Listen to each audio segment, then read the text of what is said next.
Meus irmãos, paz do Senhor para todos. É uma alegria estar com vocês pela primeira vez. Convite do meu amigo, pastor Marcos. Ele é assim agoniado mesmo. A gente chega aqui, ele recebe a gente na bala. E aí eu estou com a bala na boca agora. Mas é uma estratégia. Porque como eu não estou enxergando nenhum relógio, então quando a bala acabar, está na hora de parar. Foi uma estratégia. Tinha um pregador que sempre passava do horário, sempre, né? Aí alguém falou assim, ó, pega uma bala, deixa na boca e vai pregando. Quando a bala estiver pequenininha, está na hora de parar. Aí estava dando certo, né? E um dia ele pôs a mão no bolso, tirou alguma coisa, pôs na boca. E ele está pregando, está pregando, está pregando. E todo mundo cansado, mas estava do mesmo tamanho. Aí ele resolve tirar, era um botão. Então não deu certo. Mas irmãos, então vamos lá. Eu quero, junto com você, ler o texto do Apocalipse. Capítulo 5, Apocalipse 5. Se você trouxe a Bíblia, acompanhe a leitura. Porque hoje nós temos que abrir a Bíblia ou ligar a Bíblia. Então liga a Bíblia. Capítulo 5. Essas igrejas modernas é diferente, né? A Sociedade Bíblica do Brasil convidou um especialista dos Estados Unidos para falar sobre a Bíblia digital, porque a Sociedade Bíblica está preocupada com esse pessoal que nasceu de 2000 para cá. Esse pessoal que nasceu de 2000 para cá não usa a Bíblia de papel, salvo raras exceções. Eu e o pastor Marcos, que nascemos antes, a gente não abre mão da Bíblia de papel. A gente quer a Bíblia de papel para anotar, para sentir o cheiro da tinta, tudo isso daí. Mas esse pessoal de 2000 para cá não usa a Bíblia de papel. Então, eles estão pensando nessa geração. É uma coisa séria. Então, Apocalipse capítulo 5, vamos ler o versículo 1. Que diz assim, ó: vi na mão direita daquele que estava sentado no trono um livro, escrito por dentro e por fora, de todo selado com 7 selos. O versículo 6. Então vi no meio do trono e dos 4 seres viventes, e entre os anciãos, de pé, um cordeiro, como tendo sido morto. Ele tinha 7 chifres, bem como 7 olhos, que são os 7 Espíritos de Deus, enviados por toda a terra. E agora o versículo 13.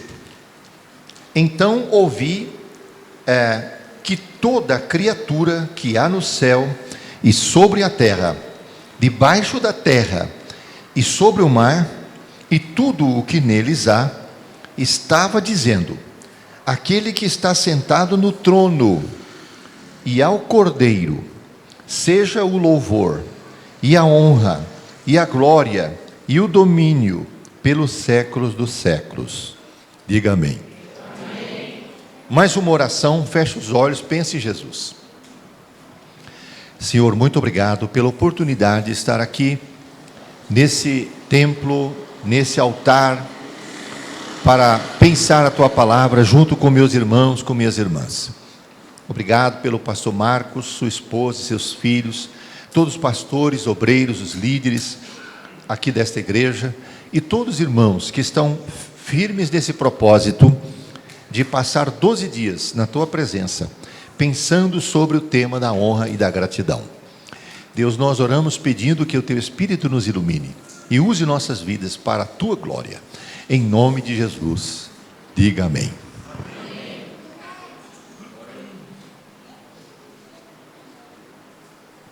Meus irmãos, coube para mim o dia 2. Essa campanha está sendo feita no Brasil inteiro. É impressionante como muitos irmãos pegaram a visão para fazer a campanha baseada nesse tema. Inclusive nossa igreja lá, eu sou da nossa igreja, o Brasil para Cristo, em Mogi das Cruzes. Também estamos fazendo. E coube para eu escrever a número 2, honrar a Deus. Então eu quero pensar com vocês aqui sobre como honrar a Deus. Deus é o motivo de nós estarmos aqui. Nós existimos por causa dele. Ele decidiu criar eu e você para ele, porque tem um plano, um propósito na nossa vida. Então ele é a razão da nossa existência. Ele é o sentido da vida. Nós existimos por causa dele. Então nós estamos pensando sobre isso. Acredito que essa aqui deveria ser o primeiro dia deveria ser esse, para nortear todos os outros dias, porque ele é o coração dessa campanha. Ele é o coração de tudo isso, não é? Se nós pegarmos os 10 mandamentos da lei de Deus, Jesus resumiu eles em 2, porque os 4 primeiros mandamentos é do homem em relação a Deus, e os 6 últimos mandamentos é do homem em relação ao homem. Por isso que o texto diz: se você amar a Deus, você cumpre os 4 primeiros. Se você amar o próximo, você cumpre os 6 últimos. Por isso ele resume os 10 mandamentos em 2: amar a Deus sobre todas as coisas e ao próximo como a si mesmo. Então resume os 10 mandamentos. Então honrar a Deus, meus irmãos, é o motivo da nossa existência. Eu e você existimos para a glória de Deus, para o louvor de Deus. E nós passamos um tempo aqui nessa vida, nesse mundo, aprendendo exatamente como alegrar o coração de Deus. Porque as coisas que Deus criou para nós existirmos, não é o sentido da vida. Nós não estamos aqui por causa do trabalho, não estamos aqui por causa do casamento, não estamos aqui por causa da nossa casa. Isso aí tudo é necessário, mas isso são estruturas que Deus criou para a gente viver nesse mundo. Mas essas estruturas não é a razão da nossa existência. Nós não existimos por causa do trabalho. O trabalho foi criado para nós existirmos. E então a razão da nossa existência é Deus. É Ele, tudo é Ele. Segundo o dicionário, o verbo honrar significa basicamente o seguinte: dar honra a, louvar os feitos e merecimentos de alguém, tratar com respeito e fazer exaltação, glorificar, reverenciar. Isso é o que o dicionário traz bem resumido do verbo honrar. E aí nós percebemos que a Bíblia nos manda honrar vários segmentos. Nos manda honrar, por exemplo, os pais. Está na Bíblia isso. É o 5º mandamento da lei. Nós temos que honrar os pais, obedecer os nossos pais, que é o primeiro mandamento com promessa. Outro dia, nós ficamos sabendo de alguns jovens, e o mais velho tinha 17 anos, que na rodovia Dutra, bateram o carro, de madrugada, porque estavam fazendo uma ultrapassagem proibida, para livrar do radar. E aí eles se depararam com uma carreta, e morreram todos eles. Acho que eram 4 ou 5. Porque eles estavam naquele carro àquela hora? Provavelmente porque eles eram desobedientes aos pais. Desobedientes aos pais. Qual que é o contrário de vida longa? Vida curta. Quando você desobedece o seu pai, você perde a promessa de vida longa. Porque essa promessa é para quem obedece os pais, o pai e a mãe. Então obedece o teu pai, honra o teu pai e tua mãe, porque esse é o primeiro mandamento com promessa. promessa de longevidade, de vida longa. Então, se você desonra o seu pai, desonra a sua mãe, vida curta. Então, a razão para nós acreditarmos que essa tragédia se abateu sobre esses jovens, 4 ou 5, o mais velho tinha 17, é porque provavelmente eles estavam fazendo uma coisa errada na hora errada, e porque não estavam honrando os seus pais. Isso está ocorrendo, meus irmãos, no nosso tempo, porque é uma característica dos últimos dias. Não sei se você já leu, mas em 2 Timóteo, capítulo 3, versículo 1, Paulo diz: nos últimos tempos sobrevirão tempos difíceis, sobrevirão tempos trabalhosos. A palavra difícil no original é tempos perigosos. Sobrevirão tempos perigosos. E aí ele coloca, do versículo 1 até o versículo 5, 19 comportamentos das pessoas que vão viver nesse tempo. Nós estamos nos últimos dias, por causa dos sinais proféticos, os sinais indicadores. E uma das características é ser desobediente aos pais.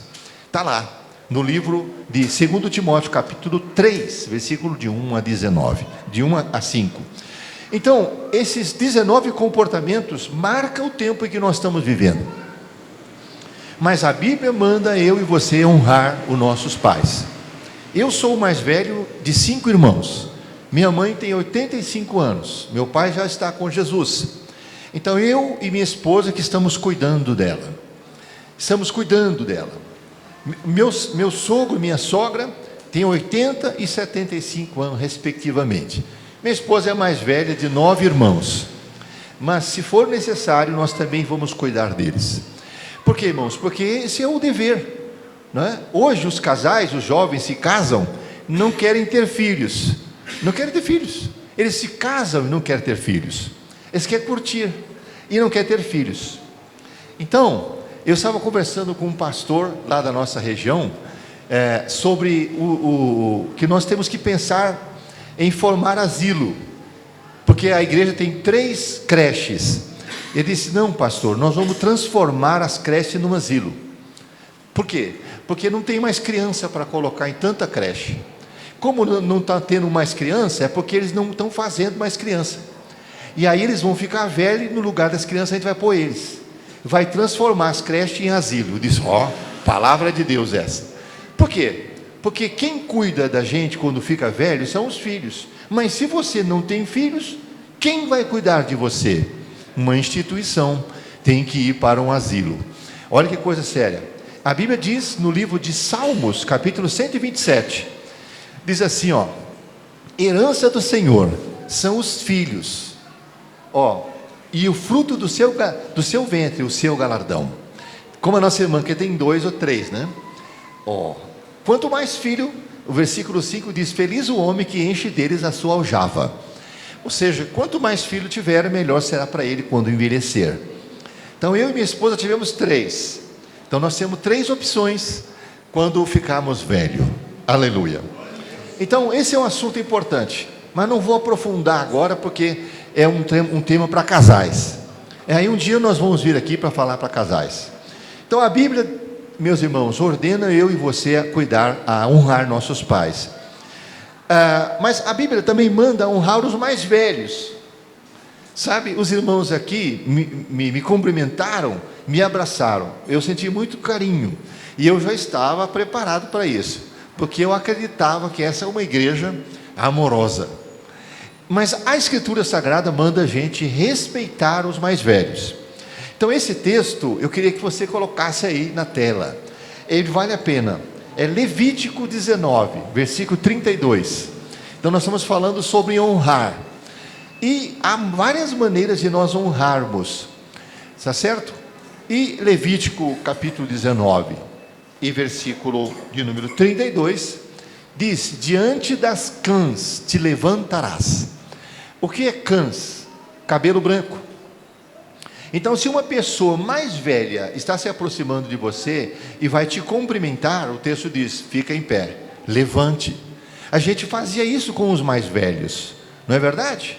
Mas hoje parece que nós desaprendemos essas dicas, esses princípios que diz que nós vamos restaurar esse ano, esses princípios morais, éticos. Então está lá o texto, ó, diante das cãs te levantarás e honrarás a face do ancião, honrarás e temerás o teu Deus, eu sou o Senhor. Então, meus irmãos, o texto está falando para a gente honrar os mais velhos. O texto também fala para nós honrarmos as autoridades. As autoridades precisam ser honradas. Eu vou falando, e se a irmã quiser pôr, pode pôr. 1 de Pedro 2, versículo 17, diz que nós temos que honrar a todos, mas principalmente honrar o rei. Olha lá, ó. Honrai a todos, amai a fraternidade, temei a Deus, honrai o rei. Honrar o rei é como se ele falasse: honra o presidente Jair Messias Bolsonaro. Ele é o presidente, então vamos honrá-lo. Honra o nosso prefeito, tá certo? Chegou aqui um vereador, não vai falar de política, ele é uma autoridade, vamos orar por ele, vamos pedir que Deus dê a ele graça para fazer um bom trabalho, tá certo? É isso, honrar essas pessoas por causa da posição que elas se encontram. Lá em Romanos 13, versículo 1, está escrito que não existe autoridade que não seja constituída por Deus. Então, Romanos 13, versículo 1, diz que toda autoridade, toda alma está sujeita ali fala potestades, mas é autoridade, superiores, porque não há autoridade que não venha de Deus. Então, essas autoridades humanas são constituídas por Deus, e a Bíblia diz para nós honrarmos elas. Meus irmãos, isso é devido à posição que essas pessoas ocupam, dada pelo Senhor. Bem, se como nós vimos aqui, a importância de honrar os seres humanos, começando pelos pais, começando pelos pastores, pelas autoridades, pelos chefes, acima de tudo e antes de tudo, honrar a Deus. Nós temos que honrar a Deus. Pois segundo a Bíblia, o texto que nós lemos em Apocalipse, capítulo 5, versículo 13, ele está sentado no trono. Quem senta no trono é para fazer o quê? Para reinar. Então essa é a posição de Deus. Ele está no trono para reinar, para governar todo mundo. Então ele é merecedor de toda a honra.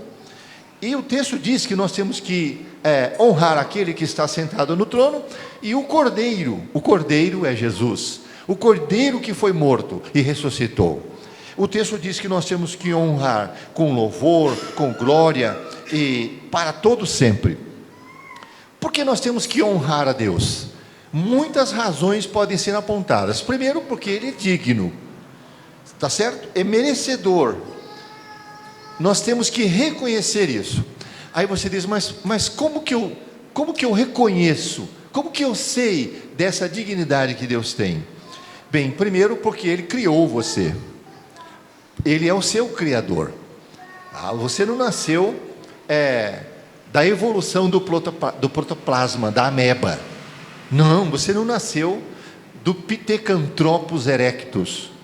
Ou seja, você não vem do macaco. Quem acredita como veio do macaco? Levanta o rabo. Nós não somos descendentes de macaco. E os pobres dos macacos continuam sendo macacos até hoje. Então nós fomos criados por Deus segundo a sua imagem e semelhança. Então Deus nos criou. Mas não é só isso. Além de ter nos criado, Deus também nos mantém. Ele é o mantenedor do universo. Ele controla todas as leis da natureza. Então Deus, além de ter criado você e eu, também nos mantém. Terceira razão, porque eu e você devemos honrar a Deus.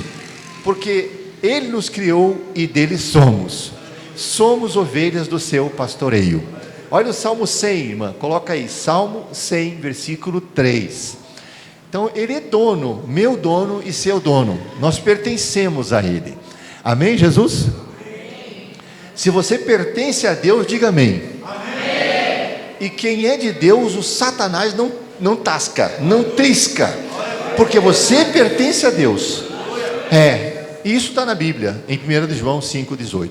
Mas o texto diz: sabei que o Senhor é Deus, foi Ele que nos fez, e não nós a nós mesmos. Somos povo seu e ovelhas do seu pasto. Então Ele nos criou, nós somos dele, nós pertencemos a Ele. Então, mas afinal, como e de que maneira eu e você devemos honrar a Deus? Irmãos, quando eu estava preparando esse texto, orando ao Senhor, veio no meu coração uma palavra interessante. Deus disse ao meu coração claramente: eu quero que vocês me honrem de maneira sincera e de maneira espontânea. Eu não quero que isso seja forçado. E Deus sabe quando é forçado. E Deus sabe quando você faz a coisa na repetição, no automático, como todo mundo faz. Ele quer que você honre Ele, que você adore Ele de maneira espontânea, de maneira voluntária, de maneira sincera. Irmãos, tem um texto, pode abrir para nós lá no livro de 1 Crônicas 29, versículo 17. Bom, essa é a forma que eu uso para pregar. Eu prego ensinando. Se você não dormir, vai aprender algumas coisas, que às vezes a pessoa chega cansado e aí dorme. Uma vez o pastor estava ministrando e a irmã bem na frente começou a cochilar bem forte, e aí ela pegou mesmo forte no sono, daquele de ressonar assim, foi duro. Aí o pastor chamou o diácono e disse: irmão, vai ali e acorda aquela irmã. Então o diácono disse: eu não, o senhor que fez ela dormir, vai lá o senhor. Sobrou para o pastor. Então, se você conseguir ficar acordado, vai ser uma bênção. Olha o texto, 1 Crônicas 29, versículo 17. Diz assim o texto: bem sei eu, Deus meu, que tu prova os corações. O que é provar? Deus testa os corações. Ele passa um raio-x, ele olha o teu coração. Salmo 139, Davi diz: Senhor, tu me sondas e me conheces. Diz: a palavra nem me veio à boca e o Senhor já sabe. Então, é verdade, prova os corações e que da sinceridade te agradas. Então, essa é uma das orações mais lindas da Bíblia, que começa no versículo 10, porque houve uma grande oferta para a construção do templo, e Davi ficou tão alegre com aquela grande oferta, que ele fez essa oração de adoração a Deus. E aí no versículo de número 17, ele diz: o Senhor se agrada da sinceridade. Então esse aqui é o segredo, meus irmãos, o segredo de como Deus deseja receber honra de seus filhos: sinceridade. Não sei se você sabe qual é a história, a etimologia, a derivação da palavra. Toda palavra tem uma etimologia, vem de alguma coisa. E a palavra sinceridade é a formação de duas palavras no latim: sine cera. Sine cera. Essa palavra originou-se porque na antiguidade os construtores de vasos de barro estavam vendendo todos os vasos da mesma forma. E as pessoas compravam os vasos para fazer comida. E quando punha fogo, vazava o conteúdo, porque os vasos tinham trincas. Então reuniram todos os construtores e decidiram fazer um selo de qualidade para os vasos que não tivessem trinca. Os vasos que tinham trinca, eles passavam cera na trinca, envernizavam, então ninguém via que tinha trinca. Mas aí eles falaram: os vasos perfeitos vai ter um selo de qualidade. O selo vinha escrito sine cera. Sine cera. Então podia comprar, era mais caro, mas tinha garantia, não tem trinca. Porque sine cera significa sem cera. Porque os vasos que tinham sido colocados cera na trinca não resistiam ao fogo e vazava, porque a cera derrete no calor. Mas os vasos que não tinham trincas e nem tinha cera, podia ser colocado no fogo. Daí veio a palavra sinceridade. sem cera, sem verniz. Porque eu e você podemos até passar um verniz na nossa cara e fazer de conta que nós somos tudo certinho, sem brecha, sem nada errado no nosso caráter. Mas aí vem o fogo da tribulação, das circunstâncias, e então a gente revela quem realmente somos. Então Deus quer que você seja uma pessoa sem trincas, sem hipocrisia, sem fingimento. Então a sinceridade significa não tenta enganar a Deus, porque Ele está vendo. Ofereça para Ele um culto que Ele vai receber. Outro texto, Isaías, capítulo de número 29 e versículo 13. Então, como Deus quer ser honrado? Com sinceridade e espontaneidade. De coração, você oferece o teu culto para Deus. O que diz o texto? Isaías 29, 13? Porque o Senhor disse: pois que este povo se aproxima de mim, e com a sua boca e com seus lábios me honra, mas o seu coração se afasta para longe de mim, e o seu temor para comigo consiste só em mandamento de homens, em que foi instruído. É como se Deus falasse: eles vêm aqui para o culto, eles cantam, até levantam as mãos, mas a cabeça deles está longe, não está aqui. Eles estão pensando em algum problema, eles estão, não vê a hora de ir embora, estão aqui por outra razão, não estão. Deus não procura adoração, Deus procura adoradores, que o adorem em espírito e em verdade. Então o que o texto está dizendo, meus irmãos, que essa forma ritualística, religiosa, que nós às vezes oferecemos para Deus no culto, Ele não recebe.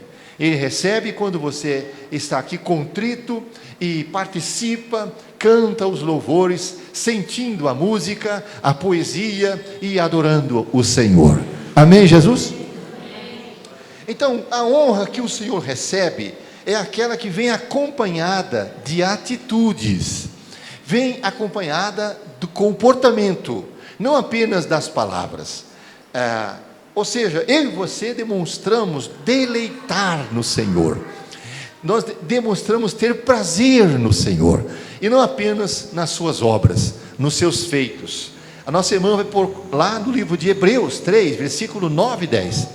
Olha o que esse texto diz, meus irmãos. Esse texto é um lamento de Deus, Deus lamentando, né? Hebreus 3, versículo 9.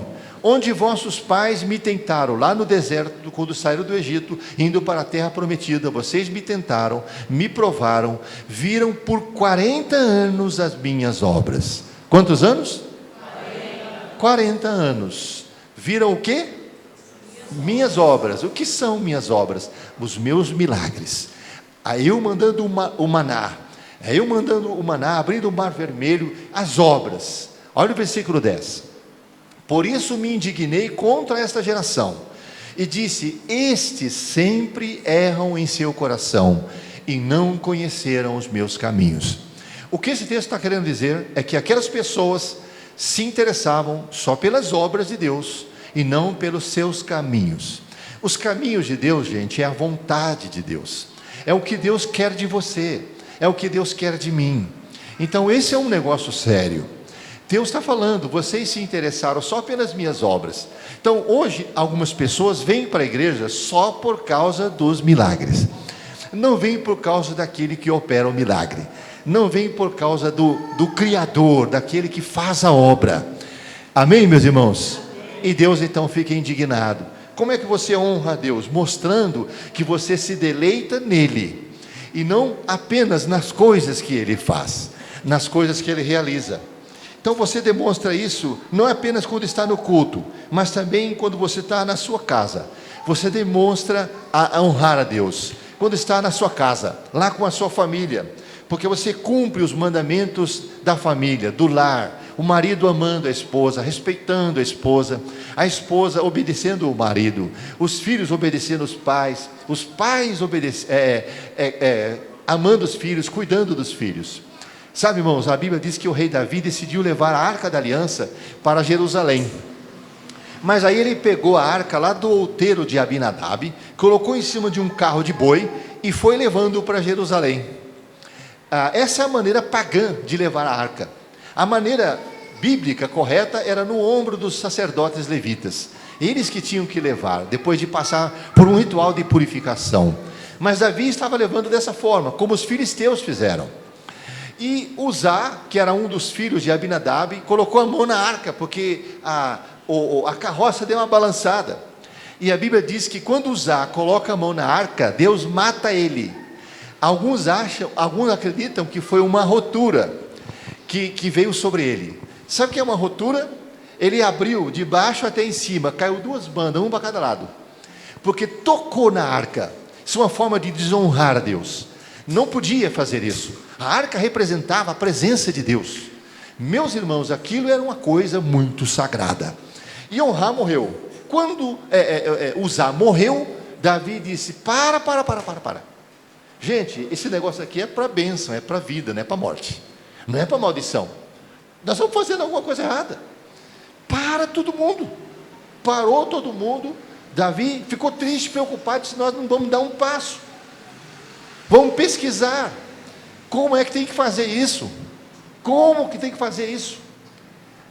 Não dá para a gente seguir. Morreu uma pessoa. Aí eles olham para um lado, olham para o outro, só tinha uma casa. A casa de Obed-edom. Davi diz: vamos deixar lá a arca e vamos voltar para Jerusalém, orar, buscar a Deus, pesquisar, para saber como fazer isso, porque está tudo errado. Ó, meus irmãos, parece que eu estou vendo Obed-edom na janela da casa, olhando o movimento. Ó, o rei Davi, olha só, o cavalo dele é bonito, olha só, gente, que coisa mais bonita, esse povo passando aqui na frente de casa. De repente, para e todo mundo começa a olhar para a casa dele. Aí vem um cavaleiro na frente. O cara vem na frente e ele já começa: não fui eu. Não, o que é isso? Aí o cavaleiro disse: olha, o rei disse que é para deixar a arca na tua casa. Na minha casa? Está louco? Já morreu um, vai deixar aqui na minha casa? O rei falou que é aqui que vai ficar a arca da aliança. Irmão, naquela hora a mulher dele veio assim tremendo e ele olha para a mulher e a mulher diz assim: a partir de hoje eu vou cuidar tão bem de você, sabe, eu vou ser submissa a você, perdoa todo eu que eu fiz. Aí ele aqui, ó: e eu vou amar você como a mim mesmo, vou cuidar de você, você perdoa todas as coisas que eu fiz para você. Os meninos tudo em volta: pai, e agora? Pai, eu sei que eles colocaram a coisa em ordem, a arca chegou, e a Bíblia diz, no versículo seguinte, que em 3 meses, Deus prosperou a casa de Obed-edom, e Obed-edom ficou maravilhado com tudo aquilo, prosperou, ao invés de trazer morte, trouxe vida, porque eu acho que ele falou isso: vamos pôr as coisas em ordem. Diga: Deus é o Deus da segunda chance. Coloca a sua casa em ordem. O texto sagrado diz: colocou tudo em ordem, meu filho, vai dar certo, não tenha medo, calma, vai dar tudo certo. E o resultado foi isso. Então, como é que a gente honra a Deus? Colocando as coisas em ordem dentro da nossa casa, dentro do nosso lar. No trânsito, você honra a Deus. Irmã, coloca aí Hebreus 13, versículo 13.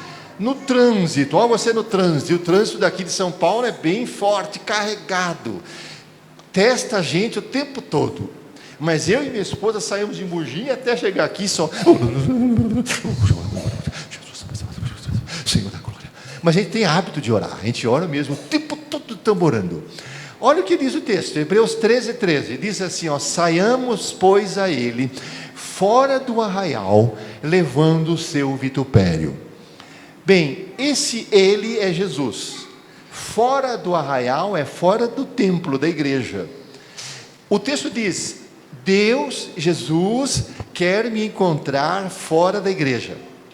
A igreja é como um saleiro, e todo mundo aqui é sal, mas você só prova que é sal quando sai do saleiro. Só quando sai. Você já pôs açúcar no lugar de sal alguma vez? ou sal no lugar de açúcar, porque tudo parece, está no lugar errado.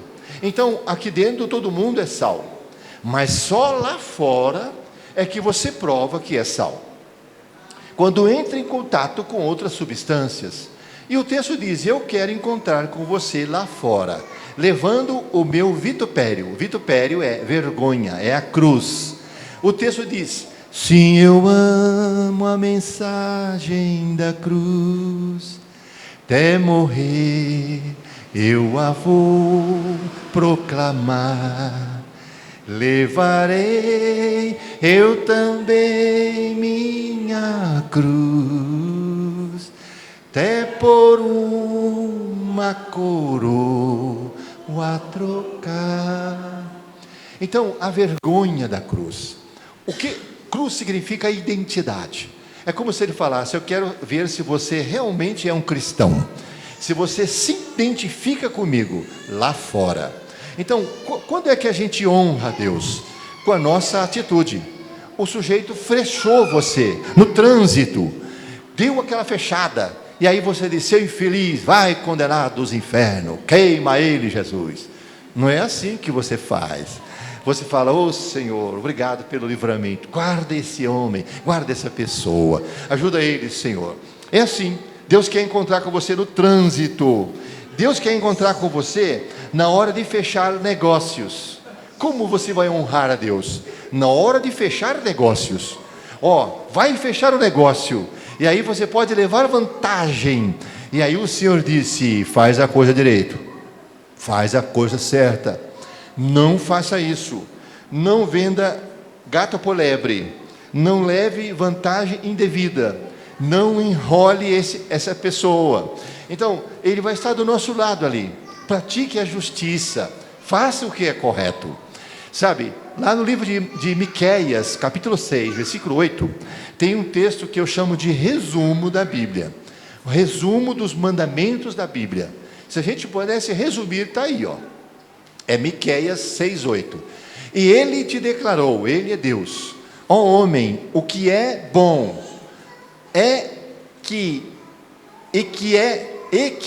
que o Senhor pede de ti. Primeiro, senão que pratiques a justiça, pratique as coisas certas, corretas, seja justo, honesto, ames a benignidade, seja bom com as pessoas e ande humildemente com o teu Deus. Basicamente seria isso o resumo de todo o Antigo Testamento: praticar as coisas certas. Meus irmãos, então essa é a primeira maneira que eu quero passar para vocês da gente honrar a Deus, com sinceridade e com espontaneidade. O segundo ponto: nós honramos a Deus por meio das nossas contribuições financeiras. Coloque para nós aí Provérbios, capítulo 3, versículo 9 e 10. Então, os irmãos aqui hoje participaram da oferta e vocês estão de parabéns. A igreja praticamente toda ofertou. E o texto diz: honra o Senhor com os teus bens e com a primeira parte de todos os teus ganhos. Então, você honra o Senhor dessa forma. Esse é o lado A. Todo mundo gosta do lado B, que é o versículo 10. Olha o versículo 10. E se encherão os teus celeiros, e transbordarão de vinho os teus lagares. Essa parte, meus irmãos, é a promessa. A primeira é o mandamento. Todo mandamento bíblico é precedido de uma promessa. Todo mundo gosta, todo mandamento, toda promessa é precedida por um mandamento. A gente gosta das promessas, existem quase 8.000 na Bíblia, mas todas elas têm um mandamento antes. Então, você cumpre o mandamento, aí automaticamente vem as promessas, a resposta de Deus. Então, você honra o Senhor com as primícias de toda a tua renda. Então, Deus honra você enchendo os teus lagares, os teus celeiros, diz o texto sagrado. Então, a Bíblia determina isso. Além de nós honrarmos a Deus com nossos sinceros louvores, com nossa sincera adoração, também podemos oferecer ao Senhor, ou a sua obra na terra, o melhor que pudermos, com aquilo que Deus nos ajudou a ganhar. Então, quem contribui livre e generosamente, glorifica a Deus. Por isso, a Bíblia diz que Deus ama quem contribui com alegria. Deus ama quem contribui com alegria. Vou pedir para a nossa irmã colocar 2 textos da Bíblia. Primeiro, Êxodo 35, versículo 5. Esse texto mostra um padrão de como Deus quer que a gente contribua. Isso é um padrão, tá certo? O Novo Testamento quase não fala do dízimo, mas o Novo Testamento fala muito de generosidade. E se você é uma pessoa que a sua contribuição não é igual ou superior ao dízimo, então você não é generoso. A nossa contribuição precisa ser, no mínimo, o valor do nosso dízimo. Senão, não somos generosos. Olha o que diz o texto, meus irmãos: tomai do que tendes. Sempre Deus nunca vai pedir daquilo que Ele não te deu, daquilo que você não tem. Tomai do que tendes, uma oferta para o Senhor. A oferta não é para o pastor Marcos. Se o pastor Marcos ficar com a oferta do Senhor, o Senhor arranca a orelha dele, fora. A oferta é do Senhor, Ele só vai administrar, vai fazer o que Deus mandar Ele fazer. Isso aí não é só Ele, todos os pastores. Então, a oferta que nós oferecemos no culto é para Deus, cada um. Então, não é só o seu pai, só o marido, todo mundo, cada um, cuja o coração voluntariamente for disposto. Olha, Deus não quer que você levante e venha para cá chorando, falando: fica com esse negócio aí, fica com essa merreca, para de encher as paciências, fica aí no seu lugar, nem se levante, porque Deus não quer ofertas assim. Deus quer ofertas alegres. Por isso que a gente vê o povo lá na África, quando vai ofertar, eles vão dançando, porque eles aprenderam que é dessa forma.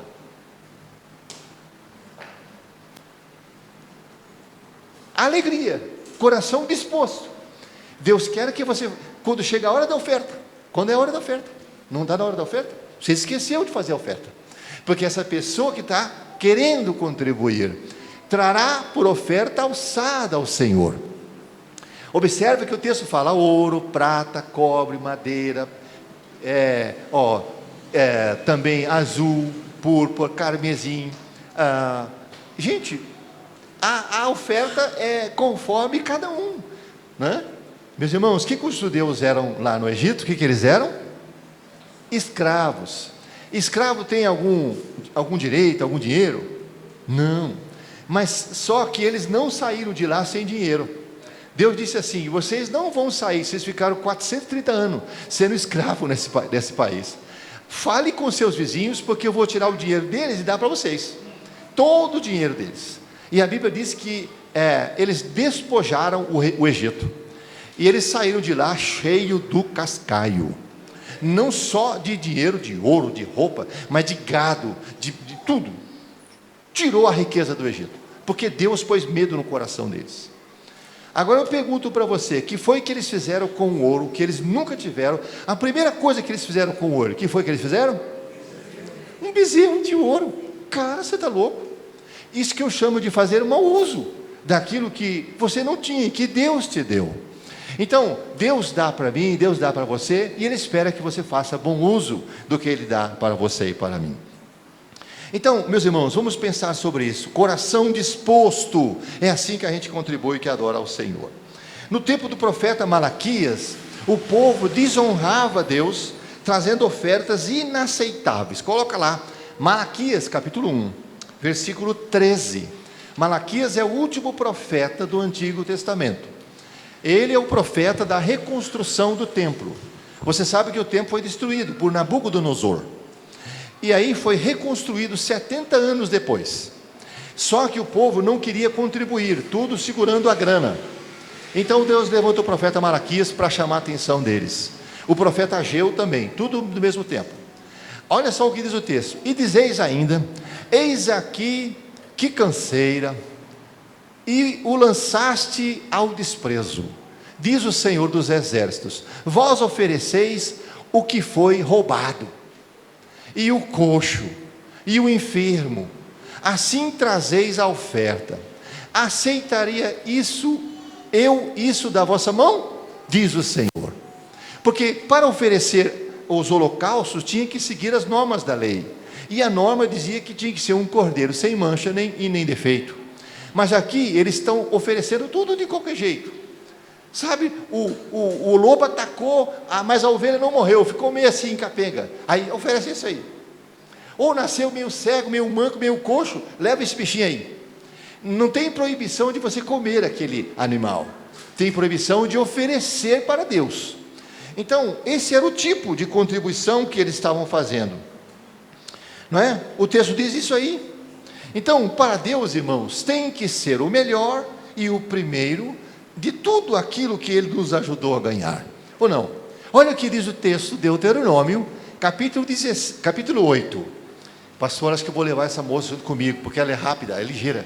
Na hora que eu for dar palestra, ela vai fazendo os textos, o povo, que maravilha. Deuteronômio, capítulo 8. Não pode? Que barbaridade. Deuteronômio, capítulo 8, versículo de número 17. Ela é muito rápida. Isso ajuda, facilita o pregador.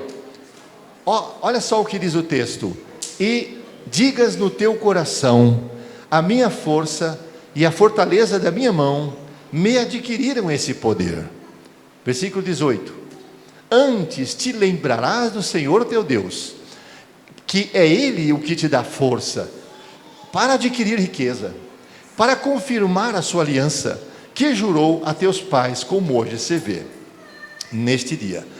O que esse texto está dizendo é: você não deve nunca nem pensar que você conseguiu o que conseguiu graças ao teu esforço, ao curso que você fez, ao concurso que você passou, à empresa que você trabalha.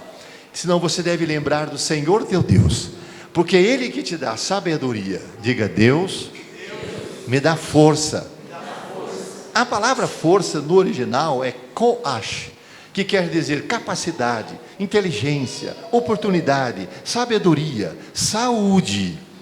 Irmão, sem Deus a gente nem levanta da cama, sem Deus a gente nem abre o olho, tudo a gente depende dele. Quem aqui já teve o intestino preso, ficou preso vários dias e você passou mal? Levanta a mão. Agora, quando libera, falei que não é uma benção. Fala aí. Quando libera, você sai do banheiro louvando. Aleluia. A gente fala isso e os jovens ficam rindo, porque o jovem está todo zerado. Mas, o que acontece? Deixa o negócio ficar preso para você ver. Então, ir no banheiro, passar um fax legal, é uma benção. Só quem já ficou travado, enfesado. Você sabe o que significa a palavra enfesado, né? Não é bravo não, enfesado é cheio de fezes, tudo duro, enfesado, horroroso isso daí. Mas quando você vai no banheiro, passa o fax tranquilo, é uma bênção. Você sai quase batendo palma para Jesus. Por quê? É verdade. Irmãos, eu agradeço a Deus até quando tomo banho. Você toma banho que sai água quentinha, com aquele sabonete cheiroso, e agradece a Deus? Não agradece. É porque você nunca tomou banho na lagoa, pegando a canequinha, sabe? Eu já fui missionário já, irmãos, por pouco tempo, mas fui. Então, quando você agradece a Deus por essa melhor água, essa é a melhor água do mundo, Bona Fonte. Não tem água melhor que essa. E não é o que eu estou dizendo, não. Essa é a ciência que diz. Mas quem beber dessa água tornará a ter sede. Amém ou não amém? Mas se beber da água do rio Tietê, nunca mais terá sede. Ô louco, velho.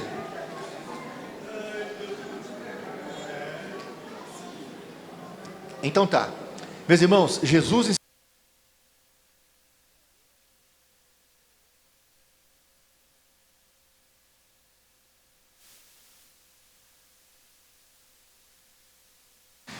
Tá ligado? Tá ligado. Aqui tudo é automático, rápido. Meus irmãos, que Jesus ensinou para os discípulos? Buscai em primeiro lugar o reino de Deus e a sua justiça, quer dizer, o seu direito. Então todas estas coisas vos serão acrescentadas. Vamos para o ponto número 3 agora. Como que nós honramos a Deus? Por meio da obediência à sua palavra escrita. Então esse aqui é o resumo, é a conclusão. A Bíblia não tem só promessas, a Bíblia tem mandamentos, tem avisos, tem princípios eternos. Então nós precisamos conhecer os mandamentos e praticá-los, está certo? Deus afirmou que o sacerdote Eli honrava mais os seus filhos do que a ele. Olha, o sacerdote honrava mais os filhos do que honrava a Deus. 1 Samuel 2:29. Os filhos de Eli eram sacerdotes porque nasceram de Eli. Lá eles eram sacerdotes pelo nascimento, não era por vocação. Só que esses homens eram maus, péssimos. Então o texto diz em 1 Samuel 2:29: por que pisastes o meu sacrifício e a minha oferta de alimentos, que ordenei na minha morada, e honras a teus filhos mais do que a mim? Isso é Deus falando para Eli. Honra a teus filhos mais do que a mim, para vos engordardes do principal de todas as ofertas do meu povo de Israel. Deus está falando para o sacerdote: você honra mais seus filhos do que honra eu. Sabe, irmãos, ele disse isso. Agora veja 1 Samuel 2, versículo 30, capítulo 2, o próximo versículo. Olha o texto que diz, irmãos: portanto diz o Senhor Deus de Israel, na verdade tinha falado eu que a tua casa e a casa de teu pai andariam diante de mim perpetuamente. Porém agora diz o Senhor: longe de mim tal coisa, porque os que me honrarei, porém os que me desprezam serão desprezados. Diga comigo: porque os que me honram, honrarei, mas os que me desprezam serão desprezados. Então esse texto está dizendo que se você honra a Deus, Deus honra você. Deus honra você. E quando Deus honra a gente, é bom. Você não sabe como é bom. Em todos os sentidos. Deus sabe o que passa no teu coração. A Escritura diz assim, deleita-te no Senhor, e Ele satisfará os desejos do seu coração. Não tem que correr atrás das bênçãos, elas te alcançarão. Quem quer ser atropelado pela bênção de Deus, diga amém. Então é só honrar a Deus, o segredo de tudo é Ele. Só isso, só honrar o Senhor. Honrar o Senhor. Então o texto diz assim, que ele honrava os filhos mais do que a Deus, sabe por quê? Porque ele não repreendia os filhos com severidade. Os filhos faziam coisas erradas, mas ele não falava severamente. Olha o texto, 1 Samuel, capítulo 2, verso 22 ao 25. Eli ficava sabendo das patifarias dos filhos, mas ele não falava nada. Era, porém, Eli já muito velho, e ouvia tudo quanto seus filhos faziam a todo Israel, e de como se deitavam com as mulheres em bandos, se ajuntavam à porta da tenda da congregação. Ele se deitava com as mulheres que ajudavam a fazer os sacrifícios. Eles se deitavam, tinham sexo, coisa horrorosa, promiscuidade. Era, porém, versículo, disse: por que fazeis tais coisas? Pois ouço de todo este povo os vossos malefícios. É isso? Não, filhos meus, porque não é boa essa fama que ouço. Fazeis transgredir o povo do Senhor. Pecando homem contra homem, os juízes o julgarão. Pecando, porém, o homem contra o Senhor, quem rogará por eles? Por ele. Mas não ouviram a voz de seu pai, porque o Senhor os queria matar. Meus irmãos, eles faziam as coisas mais horríveis que você pode pensar, eticamente, moralmente falando. E ele só falava: minha filha, não faz isso, filhinho. Eles tinham que agir severamente. Vocês estão demitidos, estão fora, saiam da minha presença, seus cretinos. Não vai mais oferecer nada ao Senhor. Não, o negócio era aquele negócio mole. Então por isso que Deus disse: você honra teus filhos mais do que honra eu, e faz vista grossa para os pecados horrorosos que eles estão fazendo na minha casa. Não pode haver melhor forma de honrarmos a Deus do que a nossa pronta obediência ao Senhor. Eu já estou finalizando. Coloca João 14, 21. Não existe uma forma melhor de você honrar a Deus, como cumprir esse mandamento. Aquele que tem os meus mandamentos e os guarda, esse é o que me ama.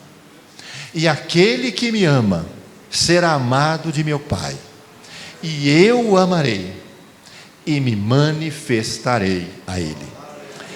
Bom, o texto está dizendo: sabe como é que você me ama? Quando você guarda os meus mandamentos. Se você guarda os meus mandamentos, eu também vou amar você. E sabe o que eu vou fazer? Vou me manifestar somente a você, exclusivamente a você. Sabe, quando eu estudei esse texto, eu pedi para o Espírito Santo me dar só um exemplo.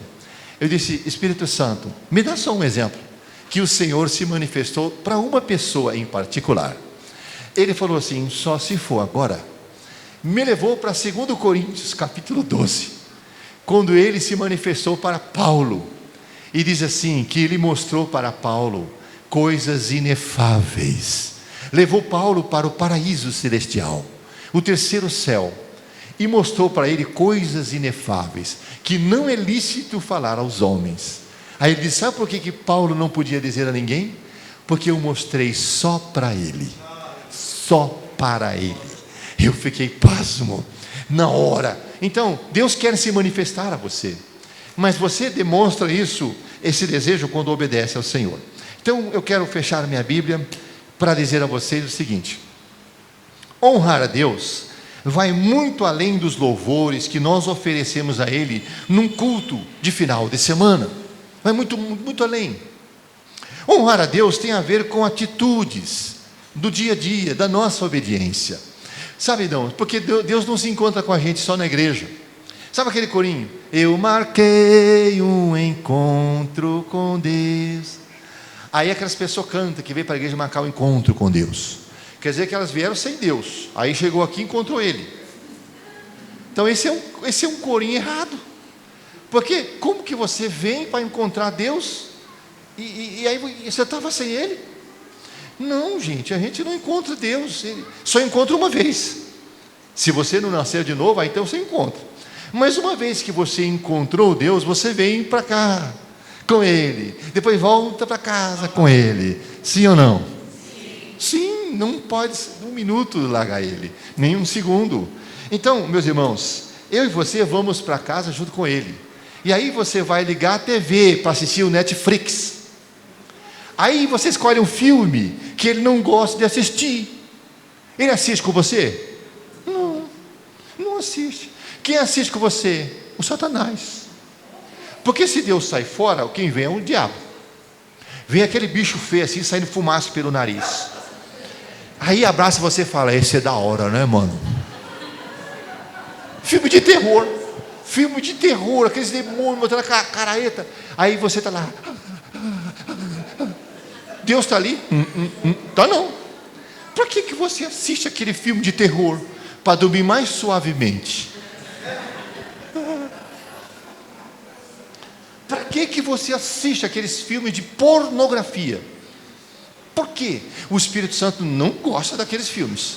O que a Bíblia diz? Coloca aí, Provérbios 4, 23. Nós estamos falando aqui, gente, que você serve a Deus, honra a Deus, quando está na sala também, quando está no quarto com a tua esposa, sabe, quando está comendo lá no almoço, todo lugar. Sobretudo o que se deve guardar. Guarda o teu coração, porque dele procedem as fontes da vida. O que ele está dizendo? Que você tem que fazer coração. Expor o coração, mostrar o coração. Não, protegê-lo. Protege, guarda o coração. Por quê? Porque dele procedem as fontes. Olha no verso 25. 23, 24. O 24. Nós lemos o 23, né? Guarda o teu coração. O 24 diz: desvia de ti a falsidade da boca. Essa é a primeira fonte. E afasta de ti a perversidade dos lábios. Quando você guarda o teu coração, a primeira fonte da vida é a fala, é a palavra. Porque a boca fala do que o coração está cheio. Guardou o coração, não vai ficar falando bobagem. Não vai falar bobagem, porque fala bobagem. Sabe aquelas pessoas que ficam assistindo Sol da Atena, só aquelas coisas assim, ruim. Aí fala, sabe, morreu fulano. Ó, está com câncer. Sabia? 5. Aconteceu uma tiroteio. Aí você fala, conta uma notícia boa. Não tem boa. Porque eu só escutei notícia ruim. E a Bíblia proíbe você fazer isso. Você sabia? A Bíblia proíbe você ficar vendo notícia ruim. Está na Bíblia? Tá. Quer que eu mostro? Mostro. Profeta Isaías. Olha o que diz o profeta Isaías, meus irmãos, para vocês verem o que a Bíblia diz. Deixa eu ver se eu acho aqui o texto. O texto que proíbe você ficar assistindo coisa feia. Está aqui, ó, 33. Coloca aí. Isaías 33, versículo 13. Então, até o que você assiste na TV, Deus também quer selecionar, ou não? Quem é que manda na sua vida? Então, Ele determina o que você assiste e o que você não assiste. Olha o texto, verso 13. Isaías 33, 13. Ouvi vós, os que estáis longe, o que tenho feito, e vós, os que estáis vizinhos, conhecei o meu poder. 14. Os pecadores de Sião se assombraram, o tremor surpreendeu os hipócritas. Quem dentre nós habitará com o fogo consumidor? Esse é um título dado para Deus. Quem dentre nós habitará com as labaredas eternas? É Deus. Olha o próximo versículo. O que anda em justiça. Quem que vai habitar com Deus? O que faz coisa certa. Que anda em justiça. O que fala com retidão. Você fala as coisas direito. Não anda com mentira, com safadeza. O que rejeita o ganho da opressão. Não aceite suborno. O que sacode das suas mãos todo o presente ou suborno. O que tapa os seus ouvidos para não ouvir falar de derramamento de sangue. E fecha os seus olhos para não ver o mal. Quem que vai morar com Deus? Quem não fica assistindo notícia ruim. Na minha tradução diz assim: tapa os ouvidos para não ouvir falar de homicídios. E fecha os olhos para não ver o mal. Então, você fica assistindo aquelas coisas ali, que fala aquelas violências, aquelas tragédias, e você chega na igreja querendo pegar um pelo pescoço, e o pastor tem que fazer um descarrego, antes de começar o culto, para sair toda aquela agonia que você pegou na hora que estava vendo TV. Então, a Bíblia diz que você tem que selecionar, tá certo, meus irmãos? Mas vamos prosseguir. Como que a gente honra a Deus? Por meio da nossa atitude de obediência à palavra. Na verdade, nós honramos a Deus quando escolhemos priorizar seus mandamentos em detrimento da nossa vontade pessoal. Quando optamos, por exemplo, pelo namoro santo ao invés do namoro promíscuo. O jovem vai namorar, então você pode ter um namoro promíscuo e pode ter um namoro santo. Você que escolhe. Que é um namoro promíscuo? É aquele namoro cheio de beijação, cheio de apalpação, cheio de cheio de começo, cheio de... É aquele lá que você acha que é casado, e aí faz sexo de todo jeito. Não, esse é um promíscuo. Isso aí não é aquele que escolhe obedecer a Deus. Aquele que escolhe obedecer a Deus tem um namoro santo, mantém distância. Aliás, a Bíblia nem fala de namoro. Na Bíblia não fala, só fala noivado e casamento. Se tem uma coisa que aborrece a Deus, é o crente solteiro fazer sexo antes de casar. Isso aborrece a Deus.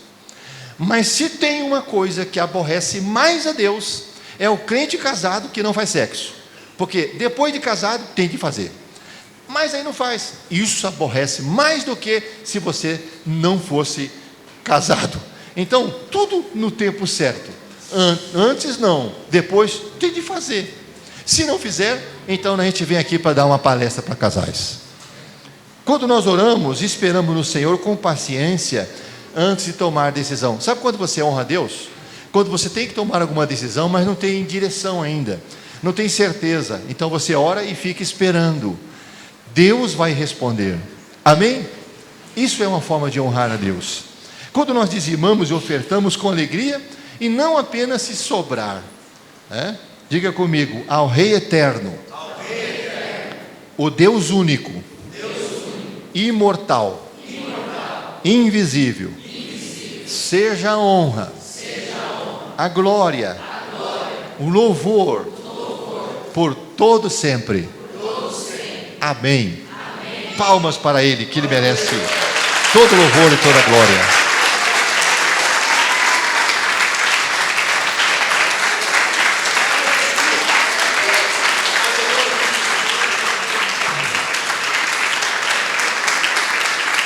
Glória a Deus.